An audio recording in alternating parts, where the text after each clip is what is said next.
Hello, everyone. Welcome today. I hope you're able to join us live today. If you are, tell us where you're coming from in the comments. I want to see who's here. Today, we are going to talk about what does being mean and why is it important in good leadership. And I have my friend and fellow coach, Eric Thibodeau, with me today. And he has taught me a lot about being. So I wanted him to come on here and share with my network some of his thoughts about being. So if you're not familiar with me, I'm Audrey Faust. I'm a CFO and a business coach and consultant. And I work with 7- and 8-figure businesses around their finances and business growth to attain their visions. So I'm going to let Eric introduce himself, and then we'll get started. Great. Thank you, Audrey. Good afternoon, everyone. My name is Eric Thibodeau, and I've got a long history. I've been working in oil and gas for a number of years as a senior level leader, and I've retired from there from BP. And currently, I've been working as I have several businesses. One is vacation rental, property management business. We also manage vacation rentals. We own several properties around the country, multifamily, a lot of real estate. And my newest company, Safer VRs, because I'm a safety professional. So I work with property managers and owners to improve the safety and loss prevention of their vacation rentals so that when you're a guest at one of the great many vacation short-term rentals across the U.S., you have a safe stay and enjoy your vacation or your time away. Great. Thanks, Eric. I appreciate that. Again, if anybody's joining us live, please say hello in the comments. I'd love to see who's here. And today we are talking about what being means and why it's so important in leadership. So, Eric, what is being and why is it so important? Yeah, so being is ways about how we're being and how we're doing in our identity. So when we look at how we normally operate from I want to have something, so I want to do this activity to get what I want to be successful. I want to have $1 million, so I'm going to do this activity and then I will be successful. And really, it's really backwards. We should be looking at I'm being, I'm doing, and I'm having. And so I have a short story I'd like to use to illustrate this. This is a real story from my past. I was we lived in Alabama, and I was working on my master's degree. So every morning I'd get up at 6 o'clock and drive to the university. And I was also a firefighter EMT. Along the way, there was a motor vehicle accident that happened right in front of me.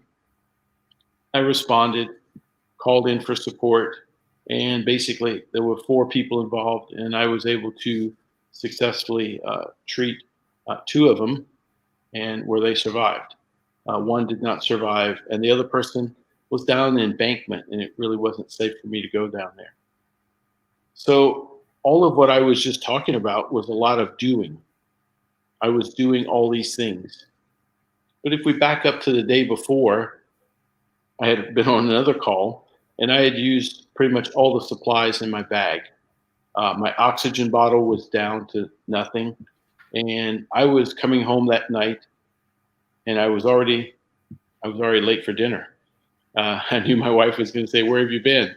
And so, but I went to the fire station, right, to resupply my bag and my oxygen tank, because being committed to providing and having those resources when I need to help people, and responsible to follow up when I need to be, in this case, resupplying my kit. So everything flows from if I'm being responsible and I'm being committed, doing comes easy. Having flows easily. So if I wouldn't have been committed and responsible, the next day I would have come across that accident without the supplies, without the oxygen to treat the two patients. And the likelihood that they could have died was high because the intervention that we provided was life saving. So That's a great story, Eric. by being, I was able to do, and in this case, two people had their life continue. Who'd have thought that by being a particular person, you would save a life or two for that matter, right? That's amazing. Exactly. And it shows how powerful being is because we work quite often in all the things that we're doing every day. Yeah. So how do you find your CEO clients need to be in order to lead their teams? Well, I mean, you bring up some great points too. Not only who you're being by being, having your supplies, but being a leader, like also requires 100% responsibility and 100% commitment. We like to say, 100% responsible for everything that you do, right? It's not your team's fault. It's not, your client's fault. It's not anybody's fault but yours. That's what being a leader means, right? Taking 100% responsibility. I also like to, coach my clients on like how they want to be like inspire their team members, being accountable, as I just talked, encourage their team members. That's, you want to be the best leader you can be, right?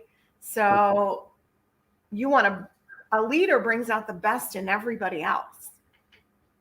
So in order to do that, you need to take responsibility, have commitment, inspire and encourage others along the way. So, as we're growing up, right? Think of our parents, right? They may tell us to do something, but we see what they're doing and we're more than likely to mimic what they're doing versus what they're telling us to do. Or we see the repercussions of what we're doing and we'll go the opposite road, right? Depending on what our parents are doing. So we're constantly around people and how they're being, and it all affects who we are, right? Absolutely. Yeah. Every part about who we're being comes out in what we're doing. And really, if you think about your life as a leader or as a person, if you're not having what you want in life, then you need to re-examine who you're being. Yeah. There's a gap.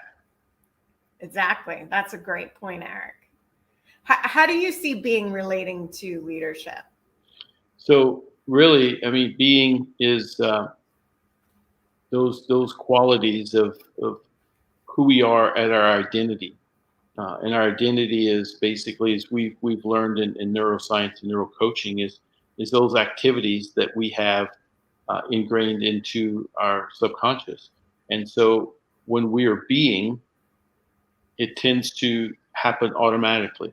Like I did not go to the fire station to recharge my equipment because I'm being responsible and committed.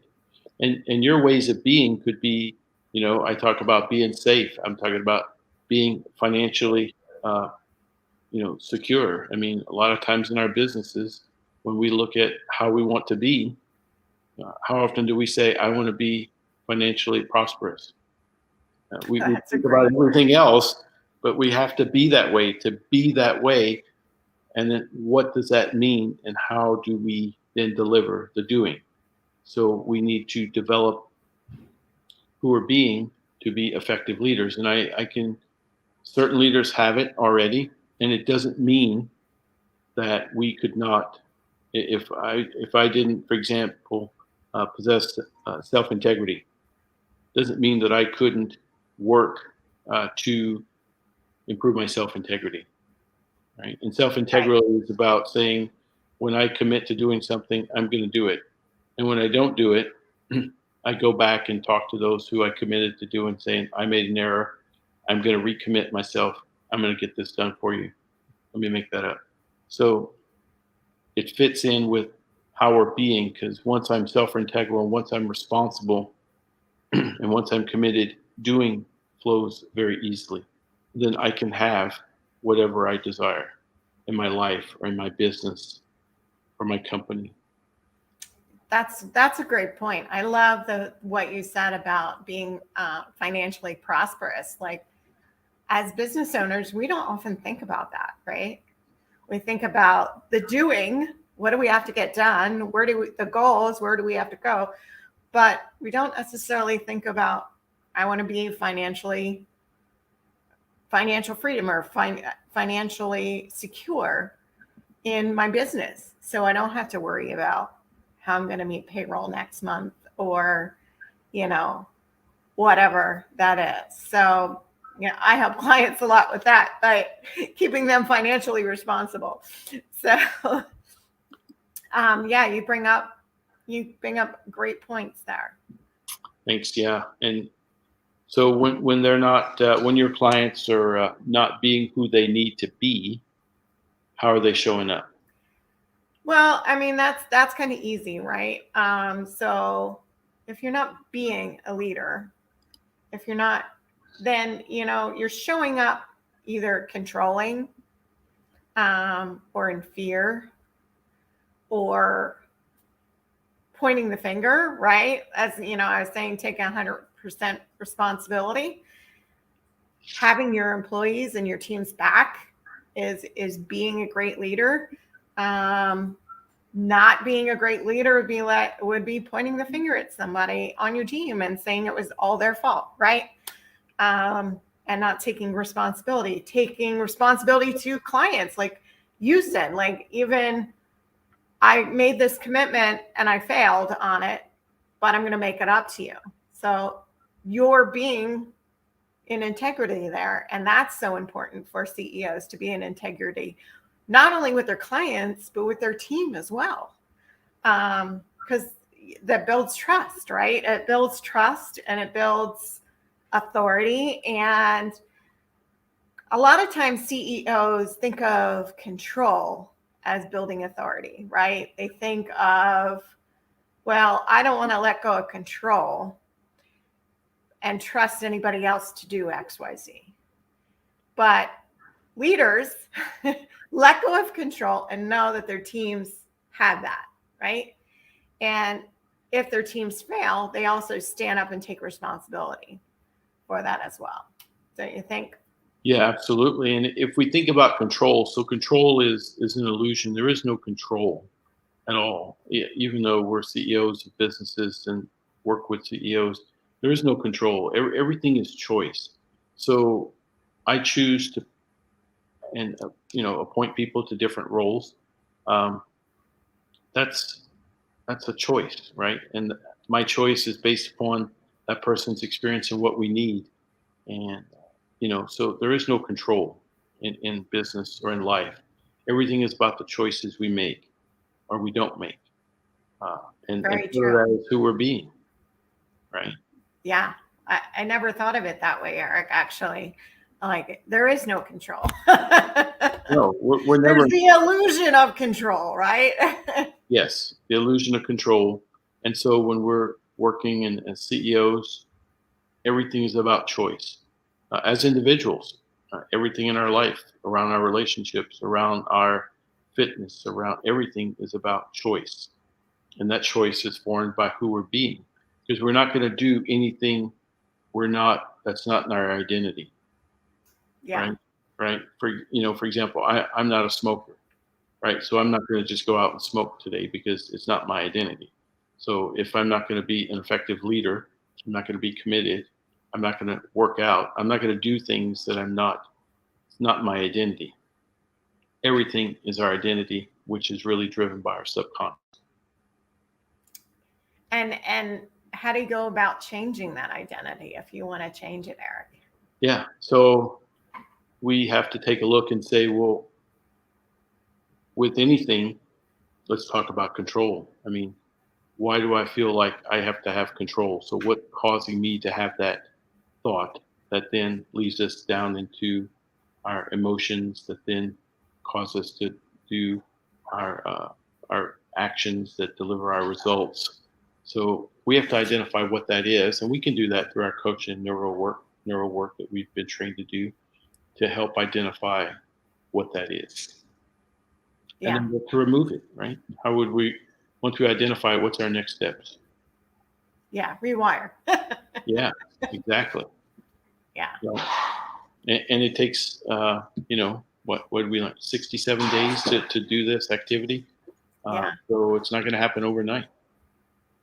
Yeah. So, we kind of dove into a different subject, but this is great. As we've learned, like, you can keep the things you want in your identity, right? You can decide whether or not you want to you can decide whether or not you want to keep some things, whether they're serving you, whether they're serving your identity. And then you can decide the ones that aren't serving you or the ones that you want to change. And you can actually change them. A lot of people would think that they're hardwired. Well, that's just the way I am, right? But you can change that, right? We have proven methods. You and I both went through neuro coaching certification, and we have proven methods of how we can change them if we want to. Exactly. And yeah, I brought it up, or we talked about it, because I believe it affects or starts to look at, say, well, I'm not being who I need to be to be the leader that I want to be. So I need to look at changing that. And that's what we help people do Exactly. in leadership. So it's everything starts with awareness. I'm aware of this, and now I need to understand what I need to do, so I can be the leader that I want to be, I desire to be.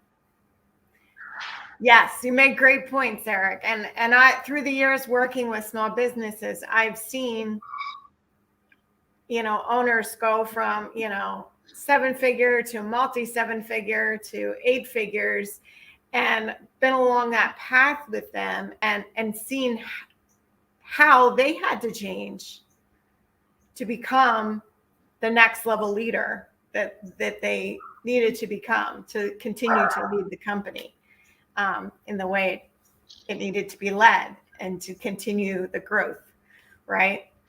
Yeah, absolutely. I mean, and it's really this way of being and being a leader is, if we don't like change, then we don't want to be a leader, and we probably don't want to be in business, right? Because Yeah. things change, our environment changes, our situation changes, our work changes. We learned a lot of that through COVID. So who we're being becomes this evergreen process of always reevaluating who we are to say, am I showing up to be the leader that I need to be? That's great. Yes, I'm going to leave it with that. That's a perfect ending. Am I being the leader I need to be? So that's a great question to ask yourself going forward. And if you're not, how can you change it to actually become the leader you need to be?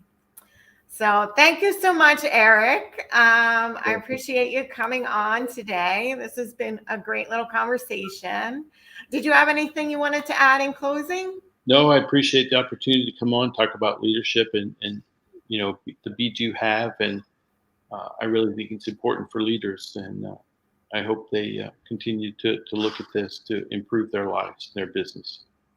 Yes, great. And if anybody has any questions, feel free to comment. We'll, be watching this thread throughout the next couple of days. And we'd love to hear your opinions on being and what being a leader means to you. I'd love to hear that. All right. Thanks, Eric. And Thanks. thanks for watching.